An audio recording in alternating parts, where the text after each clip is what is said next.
Oi, pessoal, boa tarde, ou bom dia, ou boa noite, ou boa madrugada, independente de qual horário você esteja vendo esse vídeo. Ele está sendo gravado às 12h49, ou seja, 10 para 1 hora da tarde. Mas enfim, é uma breve apresentação minha. Eu me chamo Mainara, eu sou atualmente estudante do sexto período de Letras, Língua Portuguesa, na UFPB, que é a Universidade Federal da Paraíba, no campus IVE, que é o campus que fica no interior de João Pessoa. Nossa sede, ela é em João Pessoa e o nosso campus fica no interior, que é em Mongaguape. Pois bem, pessoal, esse vídeo ele está sendo gravado referente ao assunto do realismo, a corrente literária do realismo, juntamente com os contos de Machado de Assis. E o conto que eu vou explicar para vocês tem toda uma análise, tem um roteiro com sete pontos importantes. Estou aqui com o meu PC, ó, deixa eu mostrar aqui, ó, tudo bem direitinho.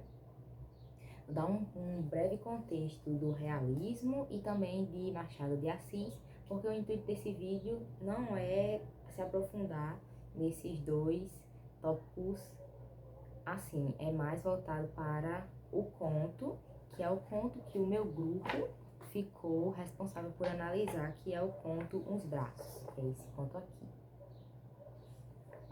Pois bem, pessoal, vamos falar um pouco agora sobre o realismo. O que é o realismo? O realismo, ele é o contrário do romantismo. Enquanto o romantismo ele era voltado para a fantasia, para essas coisas mais pensadas, mais fantasiosas, mas além da realidade, o realismo não, ele vai ser meio que contra o romantismo, ou seja, ele vai enxergar a vida da maneira que ela é. Ele não vai tecer coisas, ele não vai pintar coisas, ele vai ser, como a própria palavra diz, ele vai ser realista. Vai ser ao contrário do romantismo, porque o romantismo vai romantizar muitas coisas. Vai ser tudo muito bonito, tudo muito correto, tudo muito diferente do que é a realidade das coisas.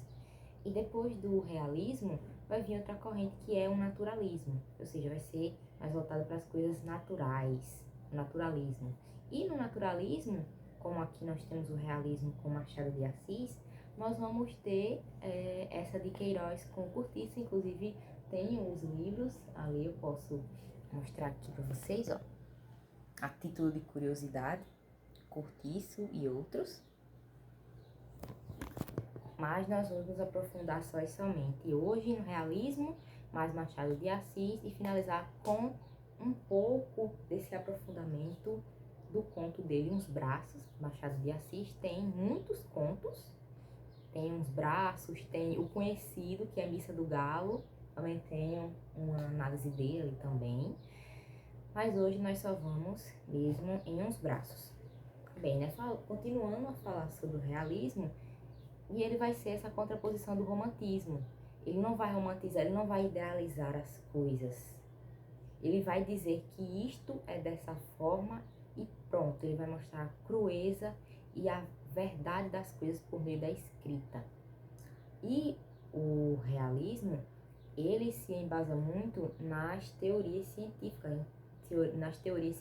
Então nós temos Taine, nós temos Darwin, nós temos o Karl Marx também, porque tem essa questão da classe social, das pessoas, da cidade, o que é politicamente correto e o que não é politicamente correto, condutas, moralidade, pudor, transgressões sociais, o que é certo e o que é errado, para mim e para você.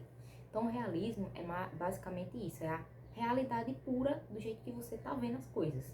As pessoas, vai ter muito essa questão da psicologia, vai ter muito aprofundamento dos personagens, porque existem personagens planos e personagens esféricos. Personagens planos são aqueles que não têm muito aprofundamento psicológico numa trama, eles são rasos, eles não tem essa profundidade, sabe? Eles permanecem daquele jeito, assim. Já os personagens esféricos, eles têm uma carga dramática, eles têm um aprofundamento psicológico, eles podem mudar, podem ir de mal a pior, claro, né? Porque isso é característico do ser humano, a gente é muito volúvel, a gente nunca consegue ficar da mesma forma por muito tempo. Então, é basicamente isso o realismo, a grosso modo, né? Já Machado de Assis, ele é um grande escritor da literatura brasileira, ele ocupou, como todos sabem, né, uma das cadeiras lá da Academia Brasileira de Letras, ele foi o fundador, ele teve muitos contos, mas o seu conto é mais conhecido, acredito que não só por estudantes de letra e licenciatura, mas por várias pessoas, é Memórias Póstumas de Brás Cubas e Dom Casmurro. São os contos não, né, perdão, os livros mais conhecidos dele. Tem outros também, outros livros muito importantes, mas só para dar um contexto de Machado de Assis. E uma coisa que vocês devem prestar atenção enquanto eu estiver analisando o conto, que eu vou falar agora, é que Machado de Assis, ele é muito sutil. Ele tem muito essa questão da sutileza nos contos dele. Coisas que você acaba passando despercebida a primeira leitura, você depois de uma segunda leitura, uma terceira e até uma quarta, por que não, você começa a perceber essas sutilezas e a profundidade que essas sutilezas vão ter ao longo da narrativa, pessoal. Então, o conto que vai ser analisado hoje vai ser Uns Braços, de Machado de Assis.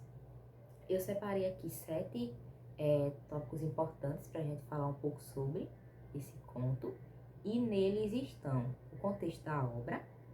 Nós temos os personagens, que são Inácio, Dona Severina e o Borges, que é o esposo de Dona Severina.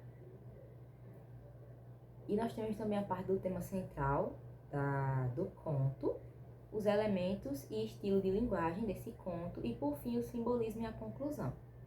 Foram separados nessas duas partes. A parte 1, que é mais voltada para os personagens e o enredo, né, como se gera essa trama. E a segunda parte, que é mais profunda, que é mais voltada para as sutilezas, os temas abordados, os elementos e o simbolismo. Agora vamos para a primeira parte, que é a parte do contexto da obra, né? Já apresentei Machado de Assis para vocês. A data de publicação desse conto foi 1885.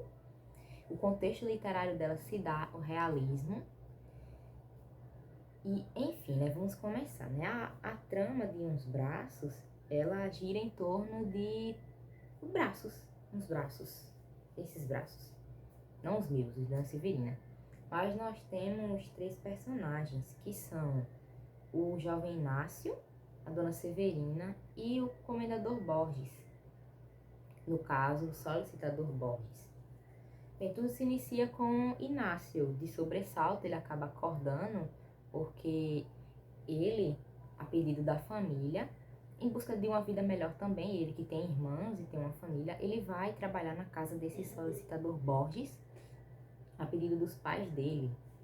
E lá meio que o menino, porque ele só tem 15 anos, é um adolescente, ele meio que se sente um pouco distante, ele fica triste, ele fica melancólico, porque ele não tá na casa dele, ele tá longe de casa.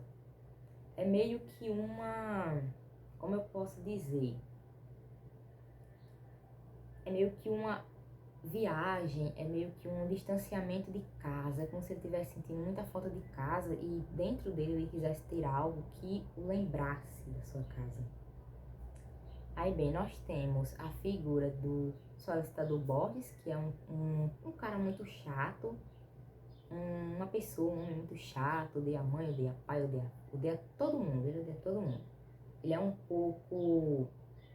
pouco assim, a doce modo, né? Ele é um pouco ríspido com Inácio, porque é falado na trama que Inácio só vivia dormindo. Prestem atenção nisso, tá? Inácio tem um sono de pedra, isso vai ser importante no final da trama. E por fim, nós temos a Dona Severina, que é uma jovem, né? Pra gente é jovem, mas para aquele tempo já era uma senhora de 27 anos. Aí o Inácio, nessa casa, ele meio que tinha uma relação como se ele fosse Ele meio que é um agregado, mas é um agregado fantasma, uma pessoa que só mora ali porque ele não participava muito das conversas, ele só fazia os trabalhos e às vezes muito mal feitos os trabalhos, tanto que ele recebia até uns puxões de orelha. E o solicitador Borges, esposo, né, de Dona Severina, reclamava muito com ele, então ele era meio que uma sombra, ele não falava, ele só observava, ele usava o recurso de observar. E num belo dia ele se dá conta dos braços de Dona Severina, porque naquela época, no contexto da época, não era adequado que as mulheres andassem com os braços assim à mostra. Hoje em dia é muito comum, né, a gente andar desse jeito, mas na época não. As mulheres deveriam andar cobertas, com véis ou com blusas a parte de cima do vestido, né, de manga comprida. No entanto, é dito no próprio conto que Dona Severina, ela tá utilizando essa roupa de mangas curtas porque ela já havia usado todas as suas roupas de mangas compridas. E por isso que o jovem Inácio, na sua juvenil adolescência, nos seus desejos, ele acaba fixando um olhar para esses braços. Tanto que é até dito aqui no conto que ele meio que começa a tentar esconder isso. Ó, verdade é que seria agora muito arriscado. Nunca ele pôs os olhos nos braços de Dona Severina, que se não esquecesse de si e do mundo. Ou seja, quando ele olhava para os braços de Dona Severina, ele meio que esquecia das coisas. Então, tá aí um dos motivos dele fazer os trabalhos mal feitos. E ele achava que ela não desconfiava, mas chegou um momento que ela começa a desconfiar dele. Porque ela era mais velha, então ela tinha um pouco mais de experiência. Então ela meio que identifica que ele estava olhando para os braços dela e estava meio que desejando eles. O solicitador Borges, ele não percebe nada porque a vida dele é simplesmente falar, né, do trabalho e reclamar. Tanto que tem um trecho que Dona Severina, ela fala de uma comadre que eles têm e o comendador Borges acaba descompondo ela. Deixa eu ler para vocês aqui. Deixa eu ver. Aqui, ó. Dona Severina interrompiam que era engano. Não estava dormindo, estava pensando na comadre Fortunata. Não a visitavam desde o Natal. Por que não iriam lá uma daquelas noites? Borges redarguia que andava cansado. Trabalhava como um negro nas questões sociais, o racismo. Não estava para visitas de parola e decompôs a comadre, decompôs o compadre, decompôs o afilhado que não ia ao colégio com 10 anos. Ele, Borges, com 10 anos, já sabia ler e escrever e contar. Não muito bem, é certo, mas sabia. 10 anos, ou seja, ele meio que vivia insatisfeito. Era uma pessoa voltada somente para o trabalho. É o realismo. Não tem nada de romântico na relação de Borges e Dona Severina. E chega um momento que o Borges, ele acaba saindo num domingo e Dona Severina fica sós com o Inácio. Sendo isso, Dona Severina, por perceber que o jovem estava apaixonado por ela e por seus braços, ela acaba tratando ele de maneira ruim, igual ao próprio solicitador.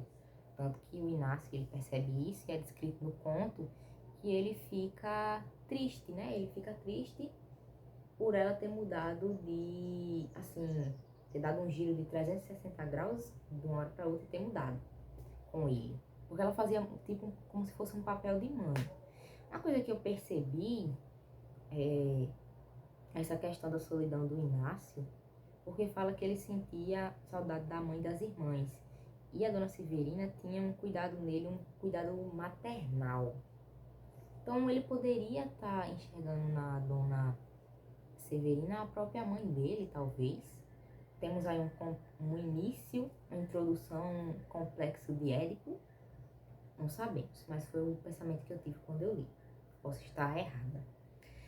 Aí ela percebe que ele tá sozinho e ela também, tomada pelo desejo, né? Porque ela começa a achar ele bonito, começa a achar características adultas nele. Ela aproveita que ele tá dormindo, um sono bem pesado na rede. E em paralelo a isso, ele estava sonhando que dava um beijo nela. Então, a Dona Severina, esse é o momento, né? Que a realidade e o sonho o espaço onírico eles se colidem, porque no sonho ele beija ela e na realidade ela vai lá de forma bem rápida e beija ele enquanto ele tá dormindo na rede. E depois disso ela acorda, porque ela pensa que ele vai acordar, sendo que na verdade ele não acorda. Como foi descrito no próprio início do conto, ele tinha um sono muito pesado.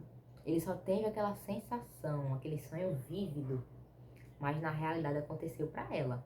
E aconteceu para ele também, só que ele não sabe. Porque a incerteza também é um grande fator desse conto, né? A incerteza das coisas, se aconteceu ou não. Aí pronto, passado isso,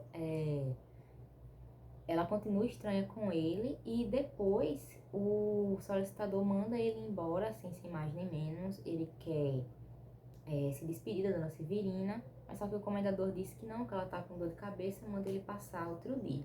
Aí ele vai embora.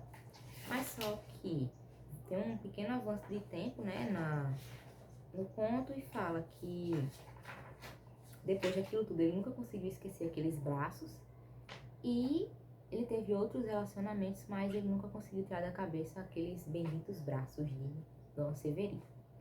Esse é o conto, um resumo do conto Os Braços. Eu recomendo que vocês leiam o conto, esse conto aqui, ó, tem algumas anotações, mas esse é um resumo. Aí nós temos o personagem de Inácio.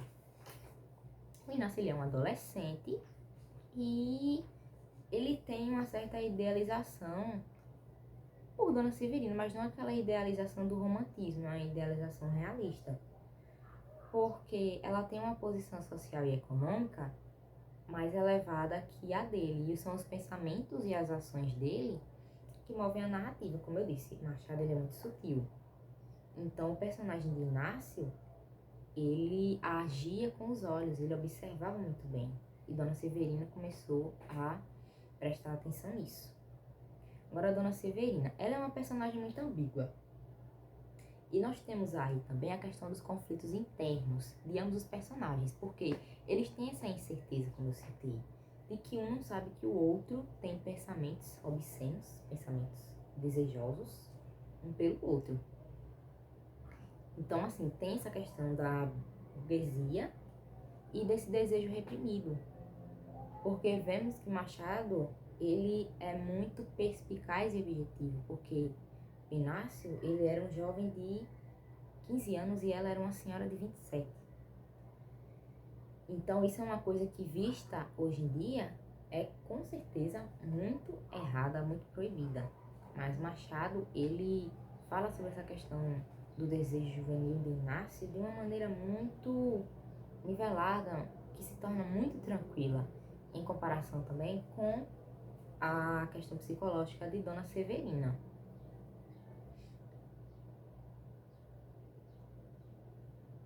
E também tem essa questão do filho idealizado, né? Porque os pais do Inácio queriam que ele tivesse condições de vida melhor. Então tem essa questão do filho idealizado também, infelizmente, né?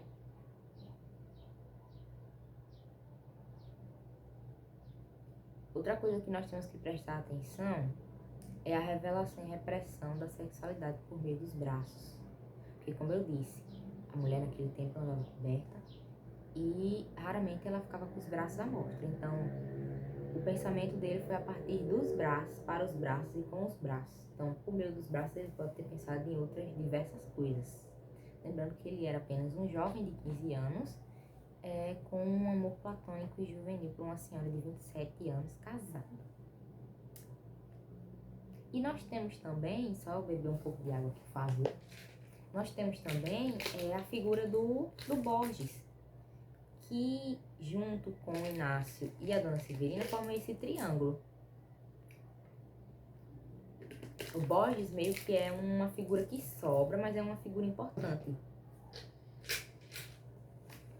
Porque o Borges, ele tem o poder, ele é o marido, ele detém o poder da casa. Ele é o topo dessa pirâmide, ele está aqui em cima desse triângulo. E o Inácio e a Dona Severina estão aqui. E tem essa dinâmica, como eu falei, que é triangular. E tem isso das hierarquias sociais.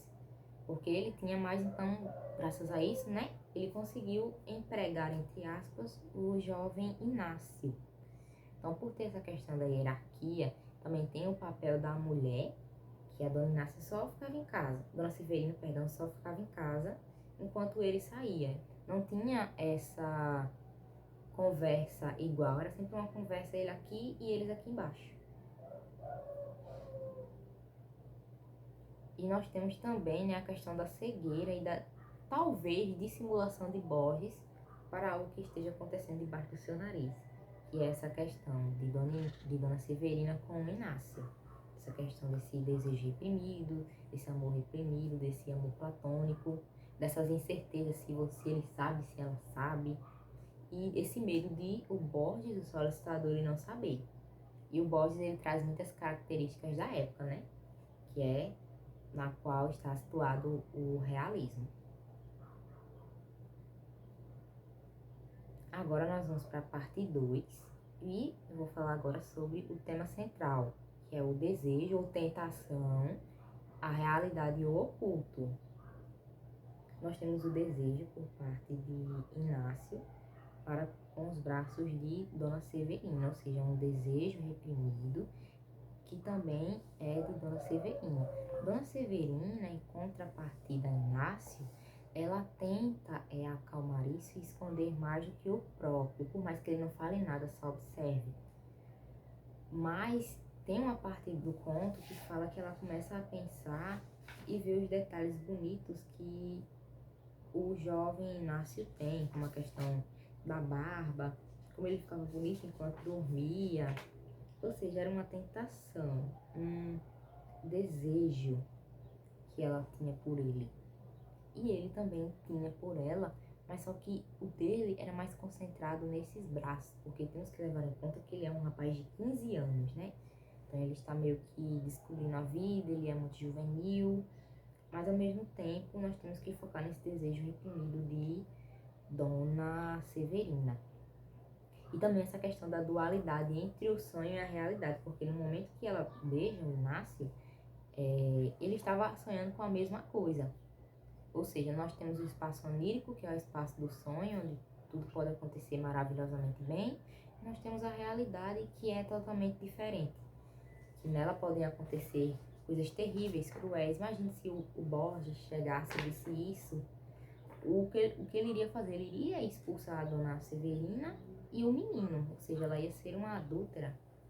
Nós vamos ter essas questões de traição, animalização, problemas sociais bem muito mais escrachados, essa crueza no Cortiço de Luiz de Azevedo.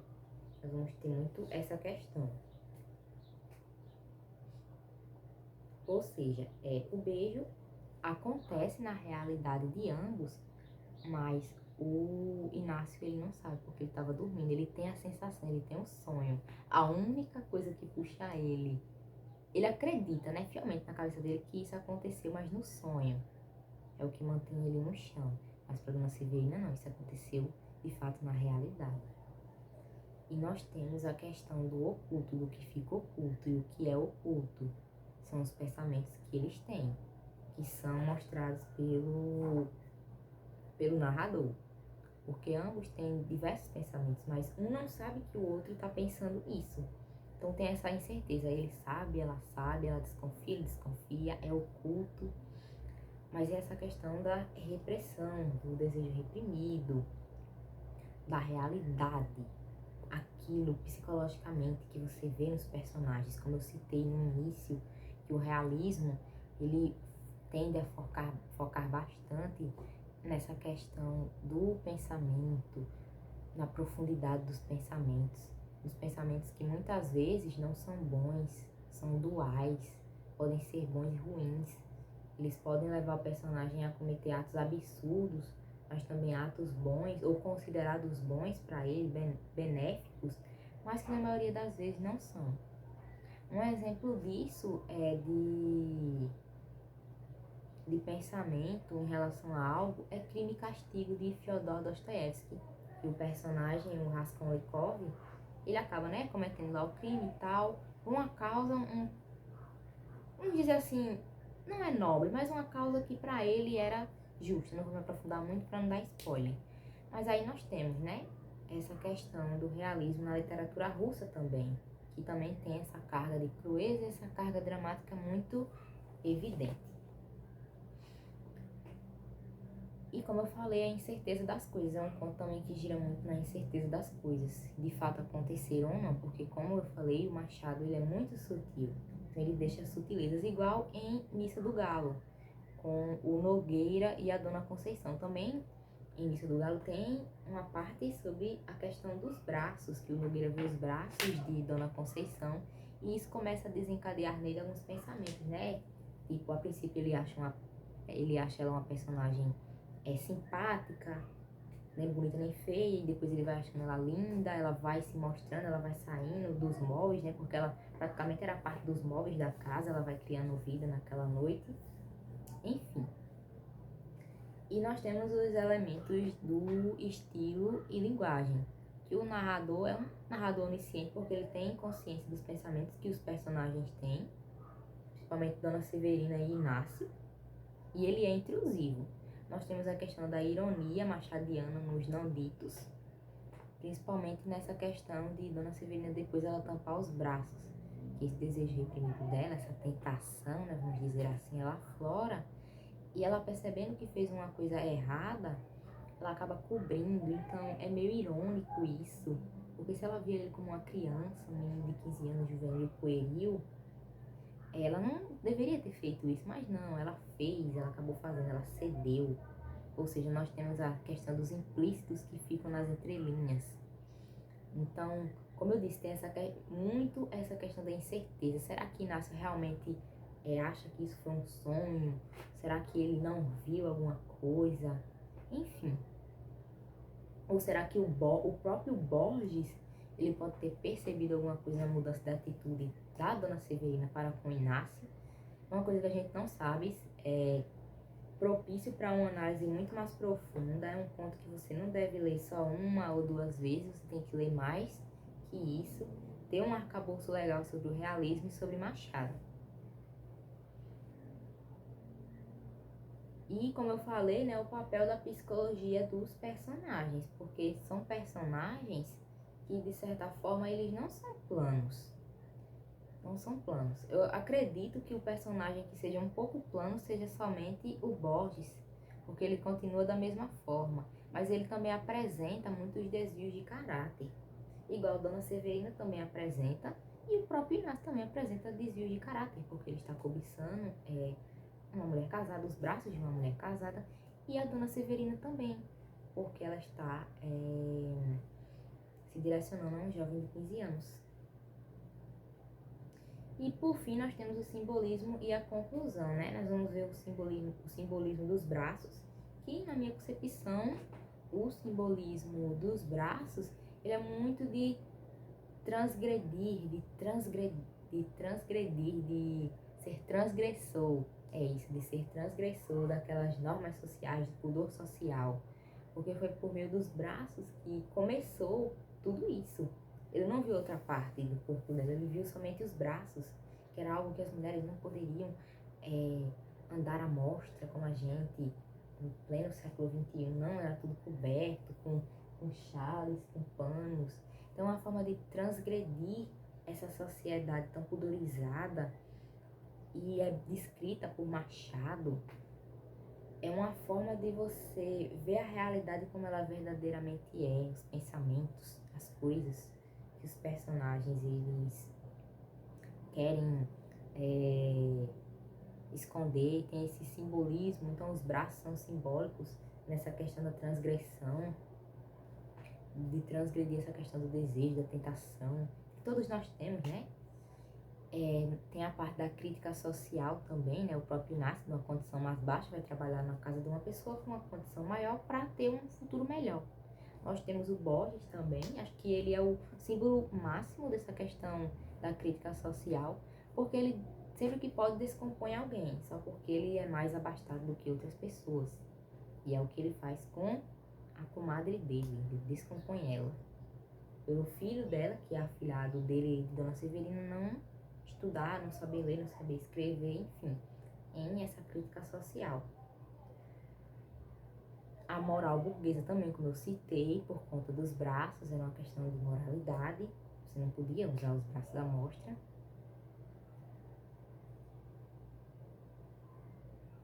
E também essa questão da fidelidade e as aparências, né? Porque o conto Uns Braços, nessa época, claro, o conto Uns Braços, ele é um conto de máscaras, porque as pessoas colocam máscaras. A Dona Severina tinha a máscara dela de ser uma dona de casa, casada, fiel ao seu esposo, tratava o Inácio bem a princípio e ter esses pensamentos por trás disso tudo. O Inácio também é um jovem que é descrito como desligado, dorminhoco, que dorme muito, ter esses pensamentos por Dona Severina. Então, são máscaras que as pessoas usam em frente, mas que por trás tem todo um jogo psicológico que mostra como eles são de verdade. Essa é a realidade. As pessoas, tanto no realismo, nessa época, quanto agora, né, nesse século que a gente tá, as pessoas costumam usar máscaras para mostrar, se mostrar para a sociedade uma coisa que elas não são, mas que por trás delas elas têm pensamentos, têm ações que vão, que passam longe do que elas querem demonstrar.